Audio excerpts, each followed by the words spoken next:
Selamat pagi, semua listener juga Sobat Bepos Online. Apa kabar? Senang sekali saya Marita Syamuda bisa menjumpai Anda di pagi kali ini. Bagaimana dengan aktivitas yang dilakukan di luar rumah? Jadi meskipun sekarang kita juga aktivitasnya sudah mulai normal, jangan lupa untuk terus menerapkan protokol kesehatan yang dianjurkan oleh pemerintah pastinya. Dan harapan kita adalah kita bisa terjaga dan terhindar dari berbagai penyakit, tidak hanya virus corona tapi berbagai penyakit.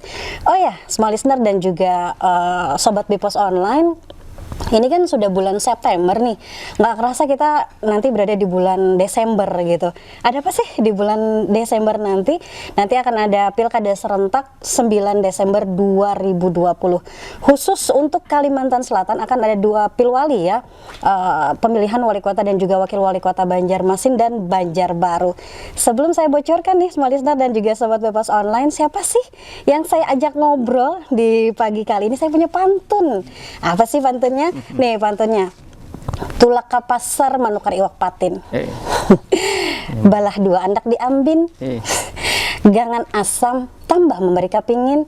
Assalamualaikum Pak Ibnu, Pak Arifin. Waalaikumsalam warahmatullahi wabarakatuh. Oh, kaget saya, surprise. Assalamualaikum Pak Ibnu. Waalaikumsalam warahmatullahi wabarakatuh. Pak Arifin, assalamualaikum. Sehat ya Pak ya? Alhamdulillah Kayak sehat. apa pantun ulun juara lah. Masuk Bang tuh. Lulus lah jadi orang Banjar. Asli Pak, orang Banjar. Sehat ya Pak Ibnu? Alhamdulillah sehat. Pak Arifin sehat ya. Terima kasih di tengah kesibukannya yang luar biasa kita sempetin ngobrol gitu Pak Ibnu dan juga Pak Arifin. Pak Ibnu, ini kan Pak Ibnu sebelumnya dikenal sebagai politisi dan juga anggota DPRD Kalsel 3 kali pemilihan ya Pak ya. 3 periode. Nah, untuk 5 tahun terakhir nih semua listener dan juga Sobat Bepos Online, Pak Ibnu ini menjabat sebagai wali kota Banjarmasin. Sebenarnya apa sih Pak yang membuat oke, saya maju lagi di tahun ini? Dukungan keluarga seperti apa? Karena kan walau bagaimanapun juga kita berkarir dan apapun itu gitu. Ini pasti dukungan keluarga yang sangat penting gitu. Pasti. Saya maju, oke, yakin. Apa sih itu Pak? Maju untuk menuntaskan visi Banjarmasin Mbak Iman. Oke. Barasih wan nyaman. Mbak Iman orangnya, barasih wan nyaman kotanya. Oke. Itu adalah salah satu tagline yang ulun kira dalam 4 tahun terakhir ini cukup menggaung, menggema di Banjarmasin. Dan sederhana sebetulnya. Kita ingin agar Banjarmasin ini bersih, ya kan? Ya. Dan nyaman. Ya. Bersih dari apa Pak? Bersih dari sampah, ya, bersih dari berbagai macam tindakan-tindakan kriminal, narkoba dan sebagainya. Nah, suasana seperti ini ya harus kita wujudkan dalam bentuk bersih halaman rumah kita, bersih lingkungan sekitar kita, bersih sungai-sungai kita, bersih sampai ke hati kita. Ada hatinya ya. Karena bersih hati itu yang paling penting ya Pak ya. Nah, kemudian nyaman berusaha, dengan wirausaha baru, nyaman berobat, rumah sakit Sultan Syariansah sudah terwujud. Ya. Kemudian nyaman sekolah. Ya. Nah, apalagi suasana pandemi seperti ini kan. Nah, oleh karena itu mudah-mudahan di Mbak Iman lanjutnya ini, jadi 2 lah. Mbak Iman, visi Banjarmasin Mbak Iman yang akan datang, kita tuntaskan di periode kedua, sehingga kami dalam visi misi itu mencantumkan soal Mbak Iman dan lebih bermartabat. Lebih bermartabat artinya Banjarmasin harus menjadi kota yang maju. Ya, kemudian program Smart City-nya juga berjalan dengan baik. Kemudian perniagaan, perdagangan, ekonomi dan lain sebagainya. Pendidikan, kesehatan itu bisa kita wujudkan.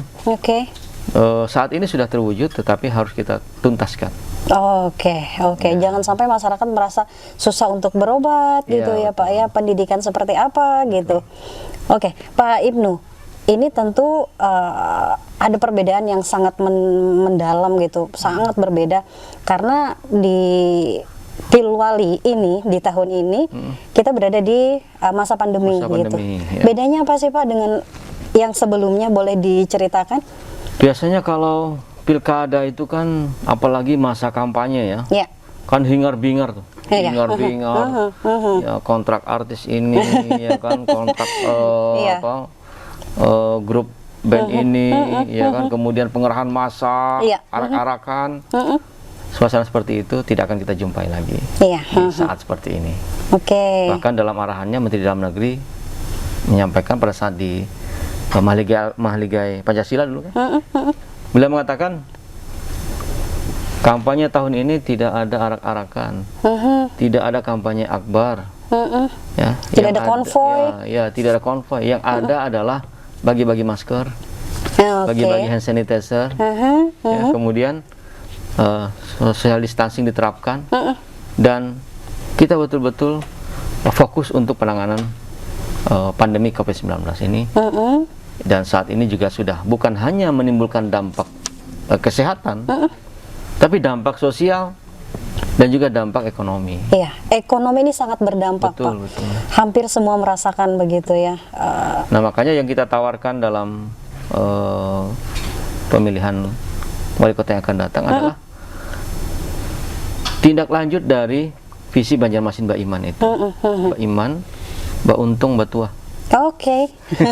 Karena Mbak Iman sudah selesai, sudah terwujud, ya kan? Ada Berarti tambahan nyaman. lagi berarti nih. Mbak Untung supaya apa? Wirausaha baru Mbak Untung, Mbak usaha Mbak Untung, Mbak usaha Oke. nyaman dan sebagainya. Mbak Tua kita kembalikan marwah dari kota Banjarmasin sebagai pertama kota 1000 sungai, dan juga adalah 1000 ulama, 1000 masjid. Oke. Kemudian juga kita ingin mengembalikan Banjarmasin sebagai pusat perdagangan dan jasa dalam ini 494 tahun usia kota Banjarmasin.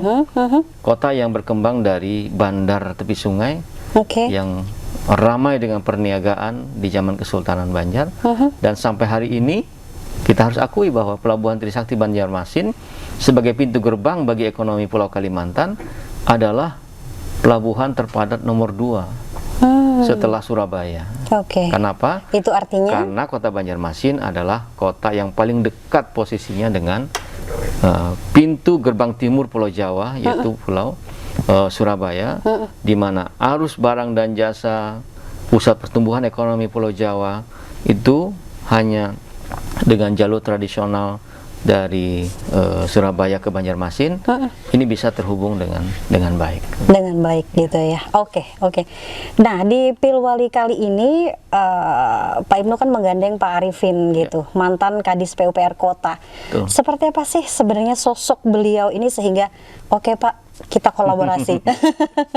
Kita yakin gitu dan mantap mempercayakan posisi calon wakil wali kota ini untuk periode yang akan datang. Dijawab nanti aja ya Pak ya. Oh, iya.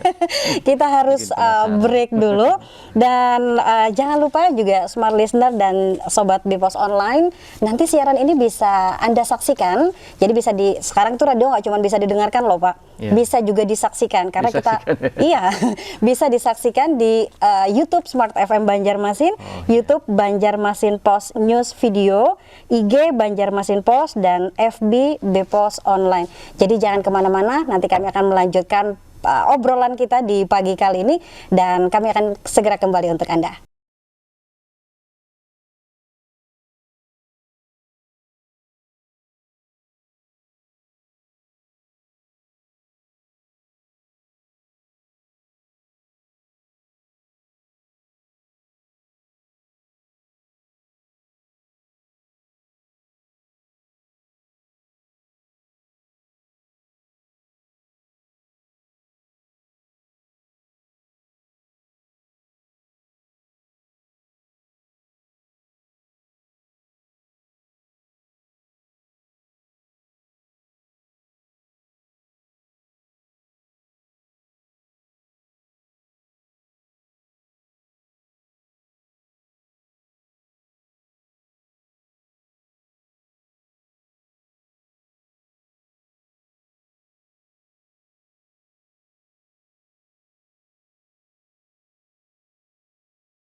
Baik Smart Listener dan juga Sobat Bepos Online, masih dalam obrolan spesial kita di pagi kali ini. Dan jangan lupa sekali lagi, Anda bisa saksikan kami di YouTube Smart FM Banjarmasin. Anda bisa saksikan kami di YouTube Banjarmasin Post News Video, IG Banjarmasin Post, dan FB Bepos Online. Masih bersama Pak Ibnu Sina dan juga Pak Arifin Nur. Nah, ini tadi nih Pak.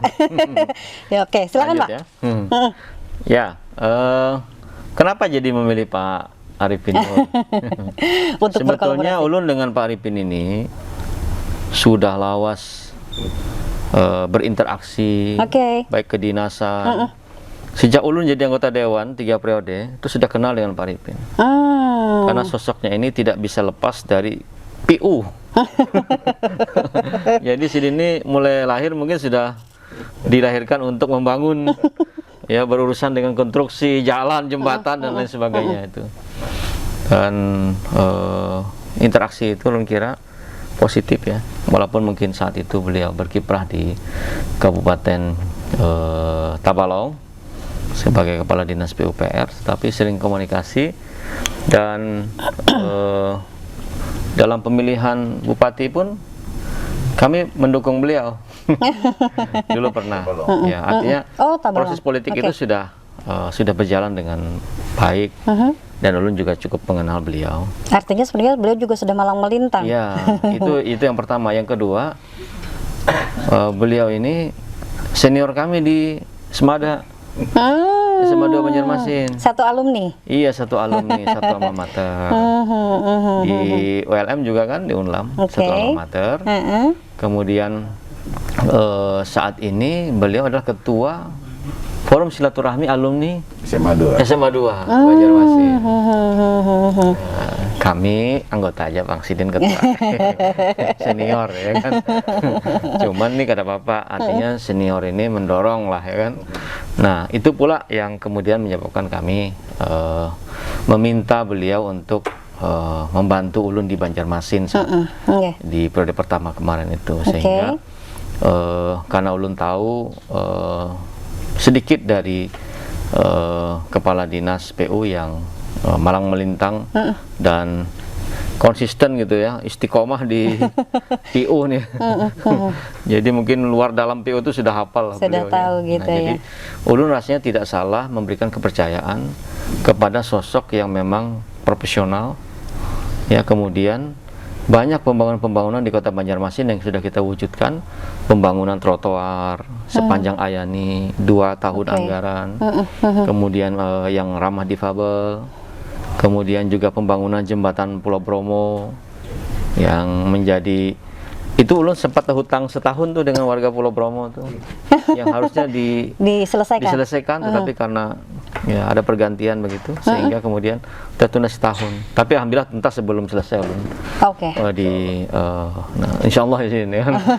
Karena beliau saat itu jadi Kepala Dinas PUPR. Nah, kemudian juga banyak jembatan, jalan dan lain sebagainya. Dan hari ini rasanya di ujung-ujung Banjarmasin ini jalan, titian semua sudah bagus Pak lah. Nah, itu kan tidak berlebihan kalau mengatakan itu tangan dingin dari seorang Arifin Nur. Yang saat ini mendampingi Ulun untuk periode. Pak Ibnu kan sudah cerita nih bagaimana awalnya yakin juga gitu ya mengajak Pak Arifin Nur ini untuk sama-sama gitu ya membangun Kota Banjarmasin ini. Pak Arifin ketika diajak, apa yang Bapak rasakan gitu? Ini ketika diajak, ayo Pak kita bangun Banjarmasin sama-sama, pasti itu kan gitu. Apa yang pertama Bapak rasakan? Ya, kita tentu pertama-tama kan ada dalam waktu perjalanan yang panjang gitu, termasuk kata Pak Ibnu tadi. Kami pun juga begitu. Jadi kita sebagai warga yang memang malang melintang di Banjarmasin, karena kebetulan mama kami di Cempaka 7 sana dan bapak juga sebagai guru, ibu guru. Jadi sama-sama guru di Banjarmasin ya. Bapak guru Mama SD dan Bapak STM waktu itu di Teluk Dalam. Nah, kami ingin melihat Banjarmasin itu sebagai wujud yang akan tentu lebih berasi dan nyaman tadi keinginannya. Nah, sehingga pada saat kami bertugas selama hampir kami 31 tahun itu malang melintang di PU. Nah, artinya dan dipercaya sebagai kepala dinas, alhamdulillah sampai 21 tahun. Oke. Iya, 20 tahun kepala dinas PU. Kecuali waktu dengan Pak Mamdirin kami ada menyimpang sedikit, diberikan kepercayaan sebagai kepala dinas peternakan dan kepala dinas pendidikan. Selama satu tahun. Selebihnya kami sebagai kepala dinas PU dan diminta Pak Ibnu, Pak Mamdirin pun dengan lapang dada beliau menyerahkan ya untuk membantu Kota Banjarmasin, kata beliau, tuntaskan sebagai ibu kota Kalimantan Selatan. Nah, sehingga itulah yang menjadi kolaborasi antara kami sebagai pejabat di provinsi sama dengan Pak Ibnu. Nah, melihat sosok Pak Ibnu yang kami juga sebagai politisi yang sudah lama handal kami kenal, beliau sebagai politisi yang bersih. Nah, selama ini ya dari segi ibarat tuh yang memang ada tolak ukur kita. Sama kami di PU kan godaannya adalah jangan sampai ada, bahasa kami itu jangan sampai ada markup dan fiktif dalam satu kegiatan, sehingga tidak menyeret ke arah bau ke korupsi kan. Nah, Pak Ibnu pun kami lihat wujudnya begitu beliau. Nah, sehingga ya pada saat artinya beliau mengajak kami, ya tentu kami harus ada pertimbangan juga Bu ya.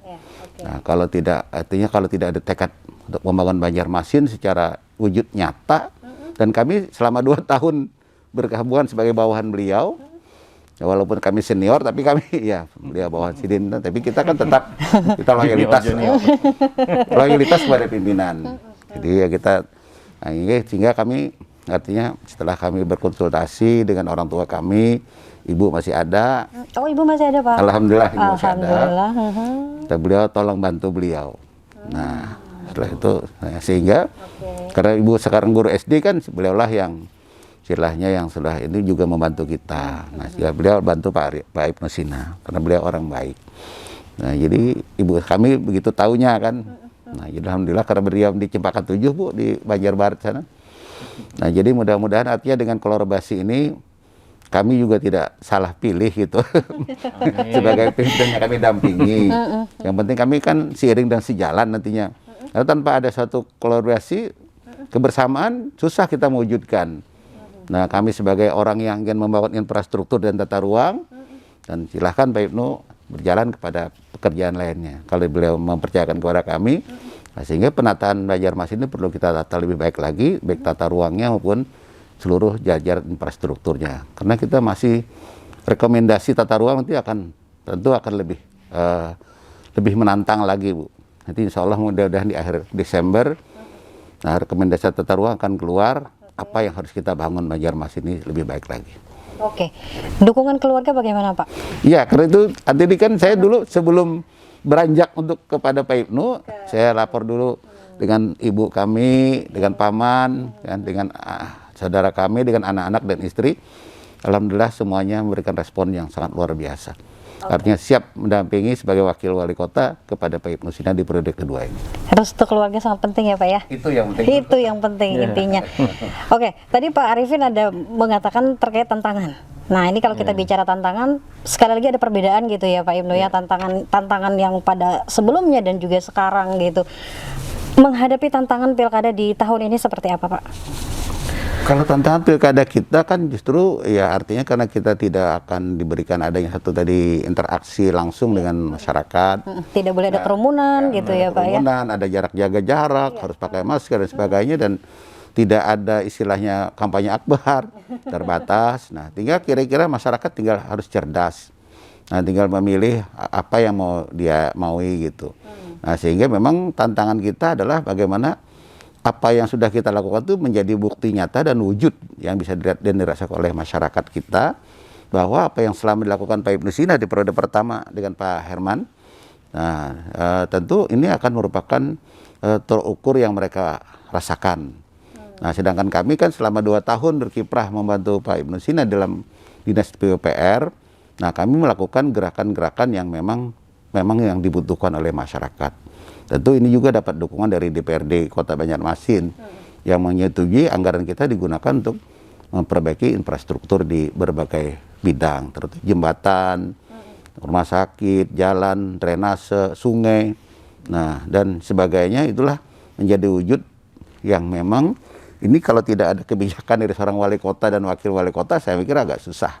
dan juga kebijakan DPRD yang menyetujui itu, sehingga betul-betul apa yang dipimpin oleh Pak Ibnu Sina selama dengan Pak Hermansyah menjadi wujud yang sangat baik bagi Kota Banjarmasin. Itu yang pertama tantangan. Silakan menambahkan. Kalau tantangannya lebih pada memastikan bahwa masyarakat itu mengetahui apa yang sudah kita lakukan dan apa yang akan kita lakukan, dan medianya bisa macam-macam. Salah satunya kan kita hari ini. Iya. Ini juga cukup didengar, nanti pasti akan dilihat, karena Banjarmasin ini hampir tidak ada blank spot. Semua ada sinyal ya, sehingga bisa diakses melalui gadget dan sebagainya.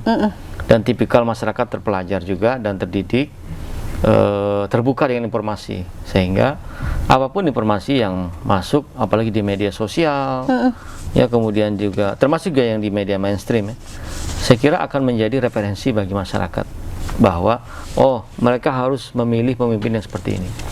Ya kan?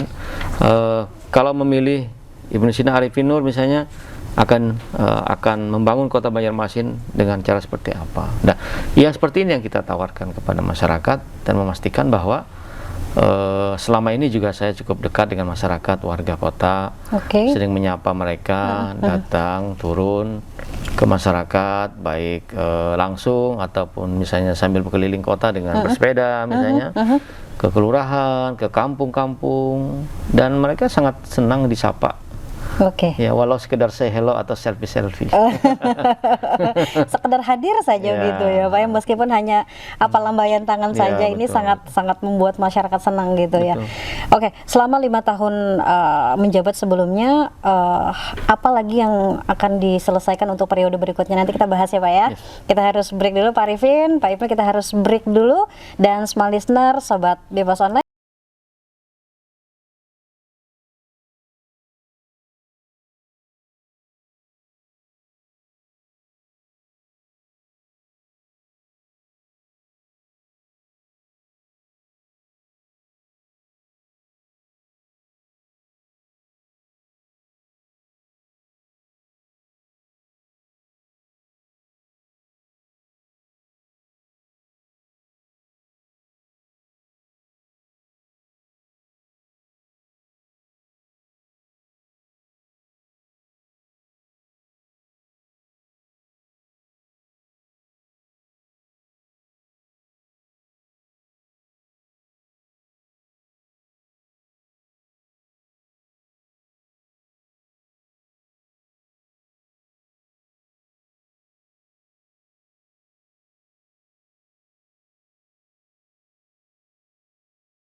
Juga Sobat Bepos Online, terima kasih Anda masih menyaksikan kami di YouTube Banjarmasin Post News Video, kemudian juga di IG Banjarmasin Post dan juga Bepos Online, serta YouTube Smart FM Banjarmasin. Masih kita ngobrol-ngobrol santai sih sebenarnya Pak ya. Ini karena apa ya, banyak juga persiapan yang harus dilakukan gitu ya Pak ya. Banyak program yang disusun. Nah, sebelum kita bicara tentang program yang disusun gitu, tadi yang belum terselesaikan gitu, PR apa nih yang masih akan dilanjutkan kembali nantinya? Silakan Pak Ibnu. Kalau terkait dengan PR apa yang belum, rasanya divisi Banjarmasin Baiman 1 itu tuntas semua. Oke. Tinggal satu yang kita laksanakan di bulan September ini, yaitu program Bahuma, Usaha Tanpa Bunga. Oke. Jadi kan yang pertama itu dulu penataan sungai-sungai untuk transportasi dan pengembangan pariwisata berbasis sungai, itu yang pertama. Yang kedua terkait dengan melahirkan wirausaha baru berbasis UMKM untuk mengembalikan Banjarmasin sebagai pusat perdagangan dan jasa. Dan yang ketiga terkait dengan pelayanan publik yang cepat, tepat, murah dengan memanfaatkan teknologi informasi atau program Smart City Banjarmasin. 3 itu sebetulnya yang periode pertama. Nah, apa yang mau kita teruskan? Ya berarti ibarat keberlanjutan sebuah pembangunan, kami akan melanjutkan aja terus ini lagi. Nah, supaya lebih baik lagi ke depan. Nah, terkait dengan janji-janji politik sudah tuntas semua. Tinggal kemudian di periode kedua ini kami akan meningkatkan. Kalau misalnya jumlahnya dulu 2.500, ya kita harus tingkatkan lagi. Kemudian lagi pemasarannya seperti apa. Nah, kemudian lagi terkait dengan bagaimana UMKM go to digital. Ya, pelatihan-pelatihan, sertifikasi, dan ini sudah kita lakukan dari 2.847 baru kita satu angkatan ini untuk yang go digitalnya. Nah, berarti yang akan datang tinggal nambah orang aja lagi, nambah volume, sehingga semua UMKM kita pada akhirnya bisa jualan online. Kemudian komunitas-komunitas yang ada di Kota Banjarmasin bisa berkolaborasi di Plaza Smart City Banjarmasin, semacam co-working space yang sangat nyaman dengan wifi gratis 100 Mbps, ya, yang bisa dimanfaatkan oleh siapapun untuk bertransaksi secara online atau juga memperbaiki berbagai macam kemasan, tampilan dan lain sebagainya. Karena di situ ada kolaborasi acil-acil, ya, kemudian ibu-ibu produksi rumah tangga, ada videografer, ada sinematografer, ada fotografer dan sebagainya. Komunitas-komunitas jualan online banyak sekali yang bisa kemudian kita kolaborasikan. Oleh karena itu, dalam konteks kolaborasi di program Smart City Banjarmasin itu, kita harus memahaminya dalam 5 dimensi yang biasa disepakati oleh para pelaku pembangunan Smart City adalah dalam bentuk kerjasama pentahelix namanya. Pentahelix. Apa itu, Pak? Pentahelix. Apa itu? Boleh dijelaskan? Pentahelix berarti 5 pilar. Yaitu ABCGM, akademisi, businessman. Kemudian yang ketiga community, masyarakat. Yang keempat government, pemerintah kota. Dan yang kelima media massa. Nah, jadi kelima ini harus bekerjasama, berkolaborasi untuk mewujudkan visi bersama. Jadi Banjarmasin itu tidak bisa dibangun oleh satu orang, tidak bisa dibangun dengan sekejap, tetapi harus semua orang terlibat ya, dalam membangun kota agar kota kita punya daya tahan terhadap bencana, ya, alam, bencana sosial, daya tahan terhadap krisis pangan, ya, jangan sampai tidak ada yang tidak makan di Banjarmasin. Jalur distribusi harus kita kuasai, jalur supply harus kita kuasai, jalur produksi juga harus kita kuasai. Nah, makanya Banjarmasin sebagai epicentrum dari program Banjarmasin Bakula, ya, Bakula aja pemberataan lah.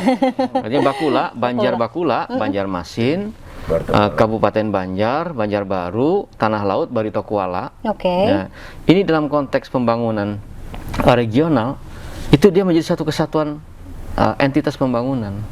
Jadi Banjarmasin ini tidak bisa dilihat satu sisi aja, karena Banjarmasin adalah epicentrum, pusat magnet bagi perekonomian Kalimantan Selatan. Berarti itu akan menjadi daya tarik gitu ya, Pak? Betul, makanya mudah-mudahan di periode kedua kita mencantumkan, merealisasikan yang namanya PDR, pusat distribusi regional, semacam pasar induk lah gitu, untuk jalur-jalur distribusi.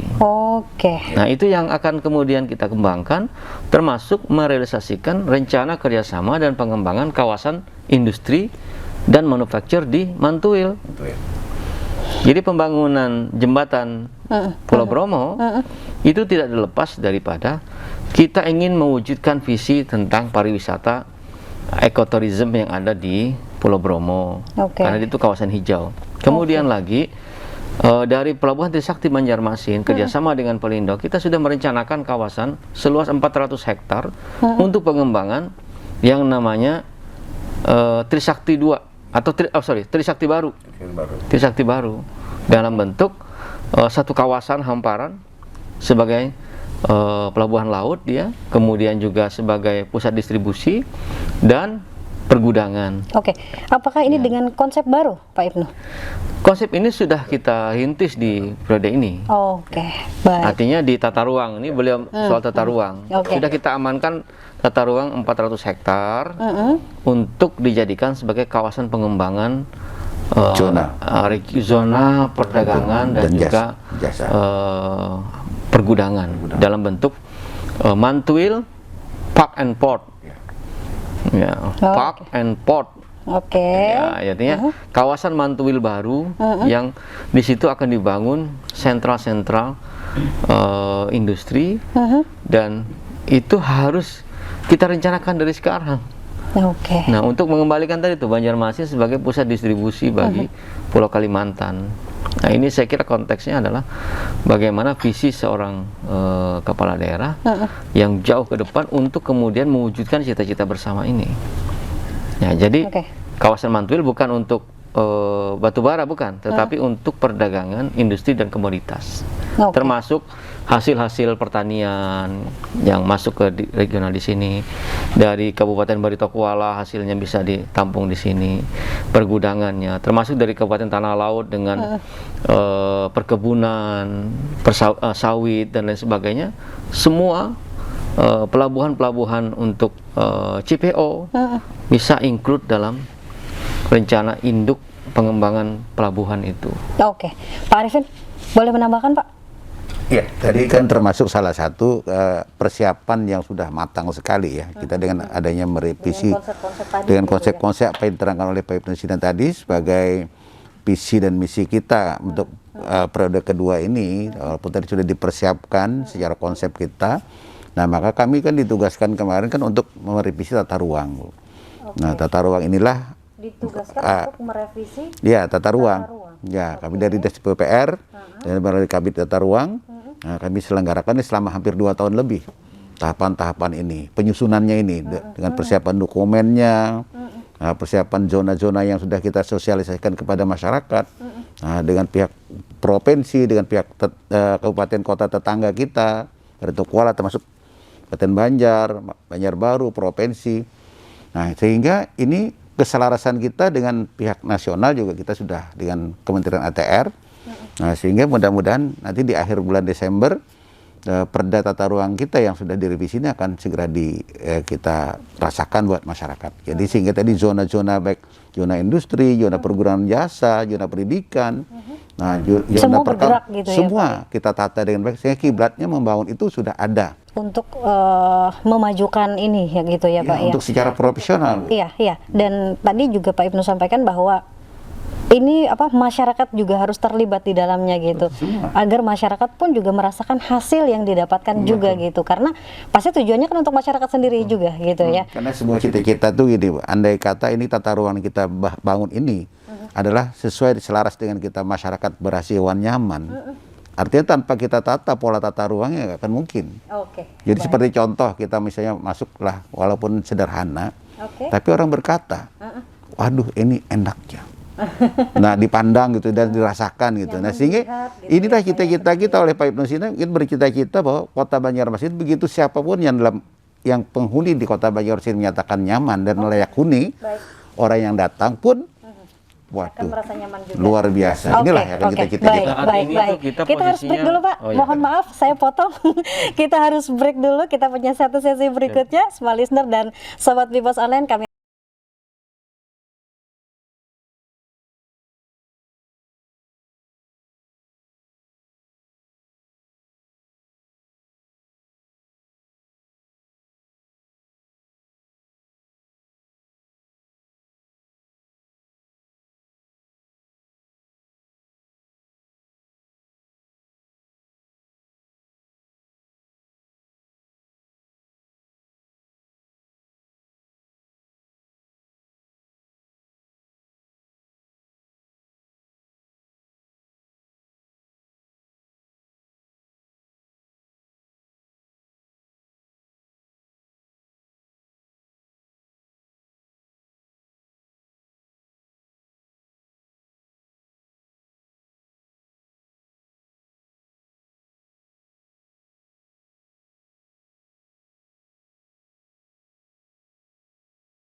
Ya, Sobat Bepos Online, masih bersama saya Marita Syahmuda di obrolan kita di pagi kali ini. Dan jangan lupa Anda bisa saksikan kami di YouTube Smart FM Banjarmasin, di YouTube Banjarmasin Post News Video, di IG Banjarmasin Post, dan juga FB Bepos Online. Pak Ibnu, Ya. dari periode yang 5 tahun terakhir gitu ya, apa sih Pak yang paling menonjol gitu yang dari program yang sudah dijalankan gitu? Apa yang paling menonjol Pak? Indikatornya sebetulnya kita kembali ke visi misi. Oke. Apa yang kami janjikan di periode pertama, apakah sudah terwujud atau belum kan gitu. Soal pembenahan sungai-sungai. Di saat kami masuk ke Kota Banjarmasin ini, di Pemkop maksudnya, ada 105 buah sungai. Nah, Oke. kemudian kami menginventarisir melalui dinas PUPR dan juga bidang sungai. Setelah kita inventarisir, ada 170 buah sungai dan anak sungai. Oke. Nah, sebagiannya ada yang memang kita keruk, ya kita normalisasi. Keruk itu artinya sudah ada sungai Ada sebelumnya, sungai, kemudian sungainya hilang, kemudian kita kembalikan. dihidupkan Ya, lagi. seperti ini Sungai Guring. Oke, suruh bangun Sungai lagi Guring. gitu Pak ya? Suruh bangun lagi. Artinya dulu penuh dengan rumah-rumah kan, itu dibersihkan. Oke. Kemudian sudah kelihatanlah sungainya. Kemudian juga ada Sungai Tempurung. Oke. Tahu Sungai Tempurung? Di mana itu Pak? Benua Anyar nih. Oh. Itu ada Sungai Tempurung. Berarti saya harus jalan-jalan ke sana ya Pak? Iya, itu tidak ada kelihatan sama sekali sungainya, tetapi di peta ada sungainya. Lalu kemudian kita gali, Oke. itu satu unit alat berat itu tenggelam di situ untuk menghidupkan Sungai Tempurung itu, supaya kemudian aliran air mengalir. Nah, itu diantaranya mengembalikan fungsi sungai, kemudian menata kawasan sungai dan bantaran sungai. Ada kampung hijau, kampung biru, Oke, ya. kampung warna-warni Kampung jadinya. Melayu, bukan warna-warni, kampung biru. Tapi banyak gitu ya kampung Pak, yang Melayu, warnanya banyak. Kampung hijau, Sungai Bilu. Oh, ya kan? oke. Nah, kemudian juga penataan kawasan di Muara Kelayan. Sekarang dulu kumuh, sekarang sudah berdiri rumah susun yang bagus. Nah, kemudian juga di dalam kota memang mimpi kami dulu waktu di tahun pertama itu ingin sekali Banjarmasin ketika masuk pintu gerbang itu, begitu masuk Banjarmasin itu masuk dalam suasana yang berbeda gitu.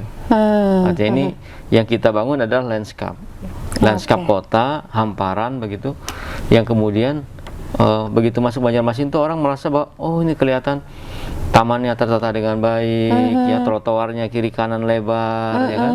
Kemudian juga air mancur menari juga kita punya di Taman Kamboja. Nah, yang kedua mungkin nanti di periode kedua kita akan tuntaskan Taman Kamboja itu, karena ini kan masih 3/4 lah, masih ada 1/4 lagi yang belum selesai, yang harus kita tuntaskan. Nah, kemudian lagi beberapa buah jembatan memang harus kita bangun, harus kita selesaikan.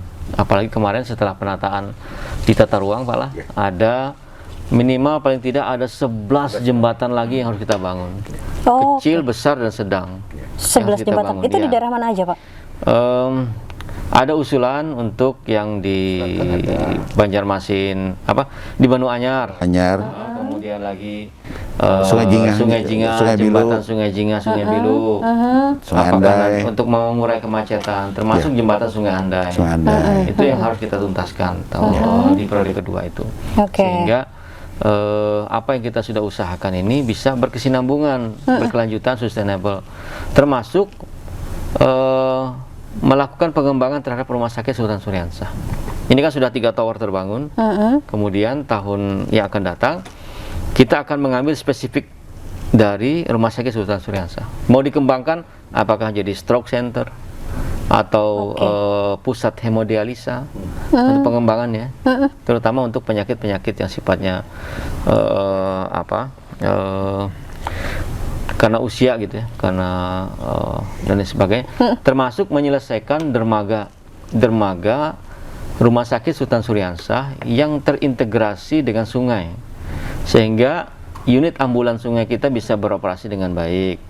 Kemudian IGD yang langsung terhubung dengan dermaga, dan sungai rumah sakit ini akan menjadi salah satu ikon rumah sakit pinggir sungai yang kemudian bisa menarik dan unik begitu.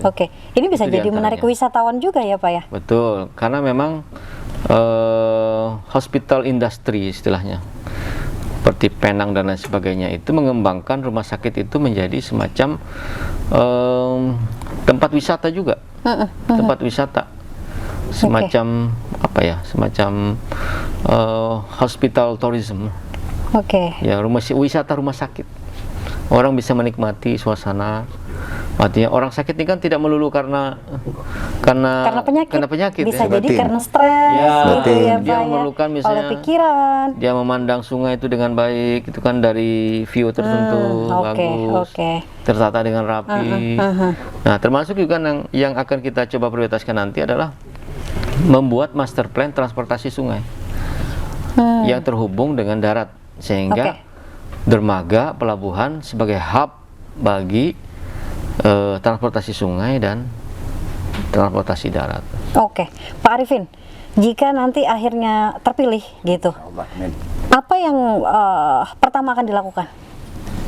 Ya, tentu kita kan, kalau kita sebagai tadi penuntasan tata ruang dan juga menginventarisir, Bu. Jadi kita kan sifat kita menginventarisir masalah-masalah khususnya bidang infrastruktur yang mungkin akan dibagikan kepada kami. Nah, sehingga dipastikan kita punya program yang jelas dan tegas terhadap apa yang akan kita lakukan untuk kenyamanan dan kebersihan daripada warga masyarakat tadi. Tentu itu yang kita inventarisir dulu. Jadi misalnya inventarisir kerusakan jalan, kerusakan jembatan, ini akan kita inventarisir semua, gedung-gedung, dan juga mungkin kami ke aset juga, Bu, nanti. Jadi aset-aset kita, nah yang mana, supaya jelas. Artinya aset kota mana, aset provinsi mana, aset nasional mana.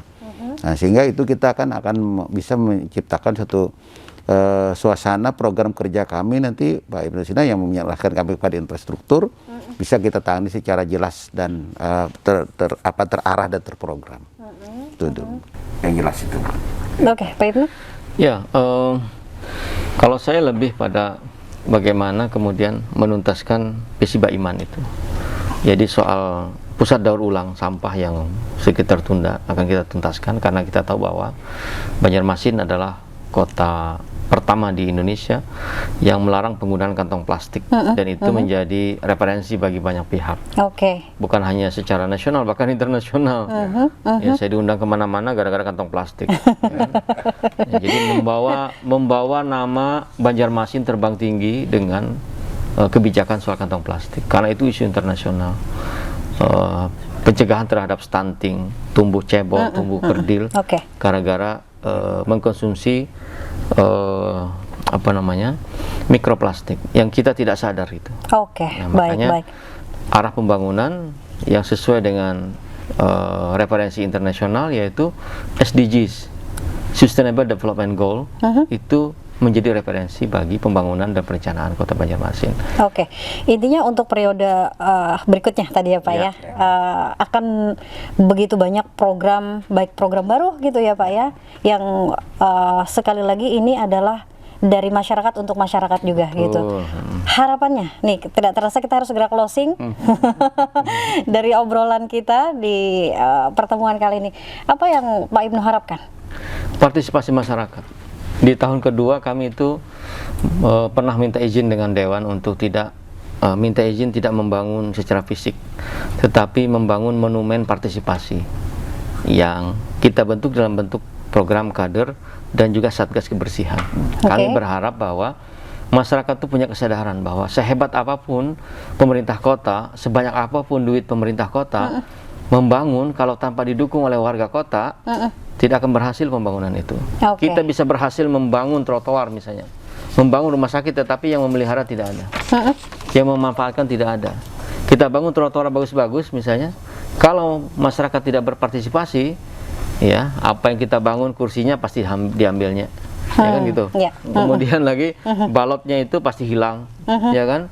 Yang ramah difabel itu bisa dirusaknya. Nah, kalau tanpa dukungan dari masyarakat itu sendiri. Tapi kalau masyarakat itu sudah mendukung, warga kota sudah mendukung sebuah pemerintahan, ya ulun yakin dan percaya program pembangunan itu akan berhasil. Ya, seberat apapun programnya itu akan berhasil kalau masyarakat mendukung dengan baik. Pak Arifin?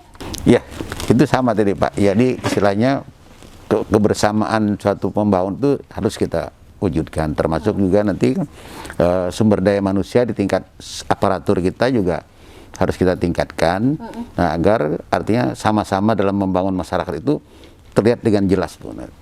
Jadi kita artinya keseimbangan membangun fisik dan sumber daya manusia itu menjadi sasaran kita juga yang akan kita lakukan nanti. Oke, baik. Sebelum closing, Pak Ibnu mau berpantun? Oh, ditantang ya? Oh iya, Tadi saya nantang 1-0 diutangi tadi lah. Iya, Ulun sampai hutangnya lupa biar saya. Pak di awal tadi. Ya, pantunnya begini. Banjarmasin kota kebanggaan, sungainya barasih, wanjua nyaman. Pilih Ibnu Sina Arifin tanggal 9, insya Allah Banjarmasin tetap beriman. Amin. Oke, baik. Saya sebelum closing juga punya Oh, pantun. dibalasnya pulang. Balas pulang, ulun hutangi pulang pian. Jalan ke Banjar menukar lilin. Bajalan ke tanah ambil batu. Cakep. Terima kasih Pak Ibnu Arifin. Semoga sukses dan sehat selalu. Amin ya Allah. Oke, baik. Tidak terasa kita harus segera mengakhiri obrolan kita di kesempatan kali ini. Terima kasih juga semua listener sudah mendengarkan kami, atau semua listener yang sudah menyaksikan kami di YouTube Smart FM Banjarmasin. Jangan lupa Anda bisa mendengarkan obrolan kita dari awal di YouTube Banjarmasin Post News Video, IG Banjarmasin Post, Facebook Bepos Online. Saya pamit, selamat pagi. Sampai jumpa.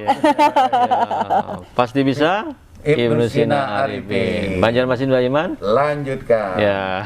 Oke, baik. Terima kasih. Sampai jumpa.